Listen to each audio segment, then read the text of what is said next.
개미 투자자들이 왜 공매도 세력에 먹잇감이 되기 쉬울까요? 제가 오늘 설명드리는 내용들을 아마 잘 모르시는 분들은 살짝 충격 받으실 수도 있습니다. 주식시장의 원리가 이런 식으로 흘러가는 게 있기 때문에 이 부분에 대해서 모르시는 분들은 꼭 알고 넘어가시면 좋을 것 같습니다.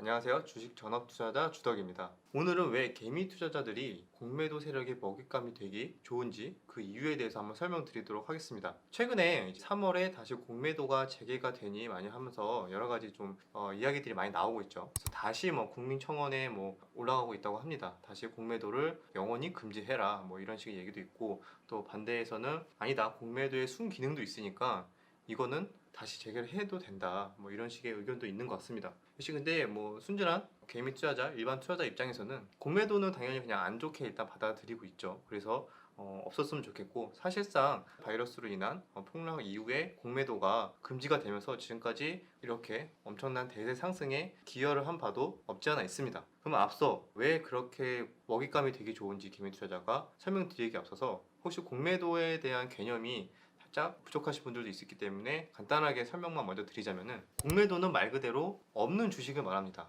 공이 없을 그 공이거든요. 공매도 없는데 매도를 한다. 그래서 나는 주식이 없는데 먼저 매도를 합니다. 그리고 나서 그 주식이 만약에 쭉 빠지면은 빠진 가격에 반대로 다시 매수를 해요. 그러면은 매도를 먼저 하고 매수를 떨어지면 뒤늦게 하죠. 똑같이 이 차익만큼 수익이 나는 구조입니다. 저희 같은 일반 개인 투자자들은 반대로 하죠. 매수를 먼저 하고 올라가면 매도. 근데 공매도는 반대라고 생각하시면 됩니다. 먼저 매도, 나중에 매수. 그래서 반드시 매수를 해야지만 결국에 마무리, 이제 우리가 차익 실현을 하는 것처럼 차익 실현이 되는 구조입니다. 그래서 이거에 대해서 먼저 개념을 알고 가시면은 설명이 이해가 되실 겁니다. 하나 더 설명을 드리자면은, 대주 매도랑은 좀 다른 개념입니다. 대주 매도랑 공매도랑 헷갈리시는 분들이 있어요. 대주 매도는 말 그대로 누군가가 이 주식을 가지고 있는 주체로부터 주식을 빌려서 대신 먼저 매도를 하고 나중에 떨어지면은 사서 그걸 다시 갚아주는 구조입니다. 그래서 빌리는 구간 동안에 이자를 내면서 먼저 매도를 칠 수 있는 거죠. 원리는 똑같아요. 먼저 매도를 하고 나중에 매수를 한다. 떨어지면은 수익을 본다. 그래서 대주 매도는 있는 주식을 빌려서 매도를 한다. 공매도는 없는 주식을 그냥 먼저 매도를 하고 나중에 갚는다.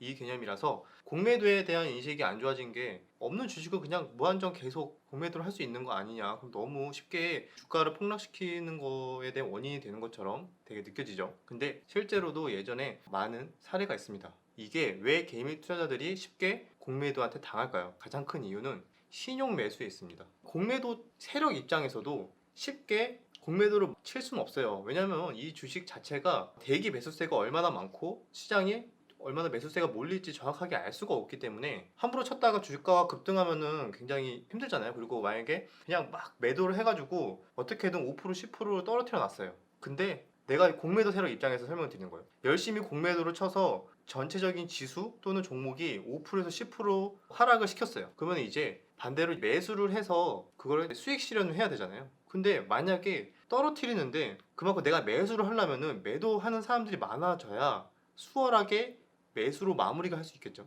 그러니까 팔아주는 사람이 많아야 돼요. 팔아주는 물량이. 근데 내가 열심히 떨어뜨렸는데 사람들이 많이 팔아주지를 않아. 그리고 오히려 막 계속 사요. 그러면은 이거 내가 공매도 세력 입장에서 다시, 그럼 나도 다시 사야 되는데, 그럼 또 사는 과정에서 주가가 또 급등을 하게 됩니다. 그러면은 얘네들 입장에서도 확실한 전략이나 어느 정도 그런 게 보장이 되지 않는 상태에서는 함부로 공매도를 칠 수가 없어요. 근데 한 가지 정말 쉽게 상대방의 패를 보고 공매도를 칠 수 있는 상황이 하나 있습니다. 그게 바로 개인들의 신용 물량입니다. 다들 개인들의 신용 물량이 많아지면 왜 경계를 해라 이런 얘기가 예전부터 나온 이유가요, 어떻게 보면 여기에도 일부분 일리가 있습니다.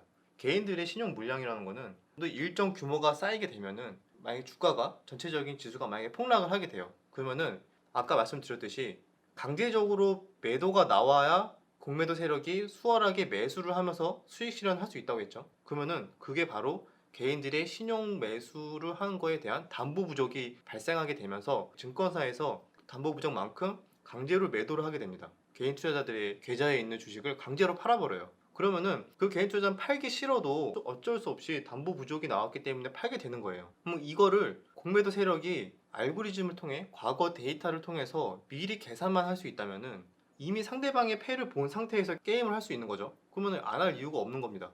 만약에 개미 투자자들의 신용이 3,000포인트부터 3,100포인트 전후로 해서 몇 조가 증가를 했다고 합시다. 과거 데이터로도 쫙 나올 거예요. 그러면은 여기서부터 만약에 지수를 5% 또는 마이너스 10%까지 폭락을 시켰을 경우에 신용 매수의 증가가 만약에 5조가 증가를 했다. 그러면은 거기 중에서 2조에서 3조 정도는 담보 부족으로 반대 매매가 나오더라. 라는 만약에 과거 데이터나 알고리즘 통해서 그게 계산이 됩니다. 공매도 세력은 이제 계산하는 거예요. 아, 그러면은 내가 여기서부터 주가를 공매도로 짓눌러서 마이너스 5%든 10%든 만약에 빼면은 반대 매매 물량이 이만큼 나오겠구나. 내가 여기다가 총 투입을 할 수 있는 자본은 이 정도까지 투입을 해서 떨어뜨릴 수 있겠고, 그러고 나서 그거를 다시 반대 매매 물량이 나오는 걸 통해서 내가 그거를 매수를 하면서 청산을 하게 되는 거죠, 세력은.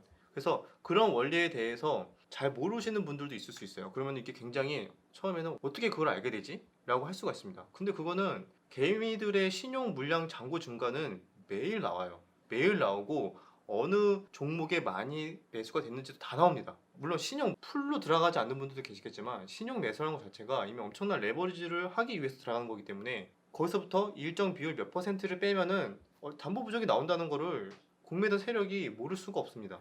거기다가 담보 부족이 나왔을 때 바로 현금을 넣지 않는 한 반대 매매가 나오겠죠. 그럼 그거를 이용하는 거예요. 그래서 공매도 세력이 예전에 공매도가 됐을 때는 개미들의 신용 물량 잔고가 증가가 되면은 어김없이 지수를 떨어뜨렸던 겁니다. 특히 코스닥에서 더 장난치기가 쉬웠죠. 왜냐하면 코스닥은 코스피에 비해서 당연히 가벼우니까 대부분 개인 투자자들이 또 코스닥에 신용 몰빵을 하는 경우가 되게 많았어요. 그래서 좀만 어느 정도의 자금력이 되는 공매도 세력이라면은 충분히 이런 걸 이용해서 개인들의 신용 매수에 대한 반대 매매를 이용해서 수익을 항상 취해왔다. 그게 우리나라의 증시의 어느 정도 취약한 부분이기도 했습니다. 근데 딱 생각해 보세요. 그럼 안 당하려면 어떻게 해야 될까에 대해서 한번 생각하실 수 있어요. 근데 항상 거기서 안 당하는 이유 중에 하나는 역시 신용 매수에서 갈리겠죠. 신용 매수를 했기 때문에 그 반대 세력한테 내 패를 까게 되는 거예요. 만약에 신용 매수를 안 했다면은 그렇게까지 전략을 노출되지 않고 유지를 할 수 있는데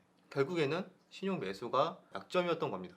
예전부터 그래서 계속 그 얘기가 나온 거예요. 신용이 증가하고 이러면은 어느 정도 증가하면은 이제 단기 고점이네, 반대 매매가 나오기까지 증시가 폭락할 거다. 막 이런 얘기가 나온 이유가 여기서부터 이런 원리 때문에 나왔다고 보시면 됩니다. 아마 뭐 아시는 분들은 아시겠지만 이번에 처음 주식을 접하거나 주식시장에서 그냥 다들 돈 많이 벌기 때문에 무리하게 신용까지 다 해가지고 투자하신 분들은 약간 이런 부분을 좀 고민하셔야 됩니다. 근데 다행히 지금은 공매도가 되지가 않죠. 대주 매도는 되는데 공매도는 되지 않습니다. 빠르면 3월부터 재개가 된다고 하는데 그거에 대해서도 또 아직 확실하게 결정된 바는 없죠.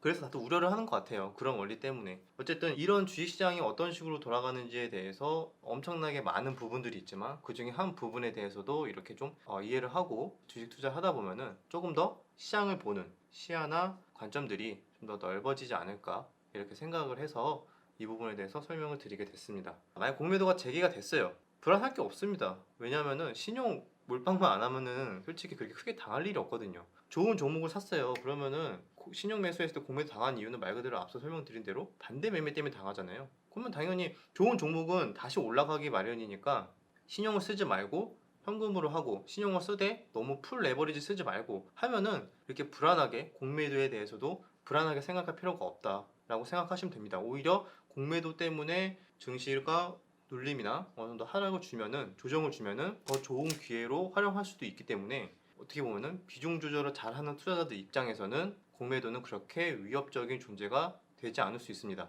공매도의 위협을 받는 투자자들은 언제나 신용 풀로 매수하는 투자자분들이라는 것을 꼭 잊지 마시고 그런 세력의 먹잇감이 되지 않기 위해서는 레버리지나 비중 조절에 대한 관리를 잘 하셔서 어떤 결과가 나오더라도 꼭 성공하는 투자자가 되시길 바라겠습니다.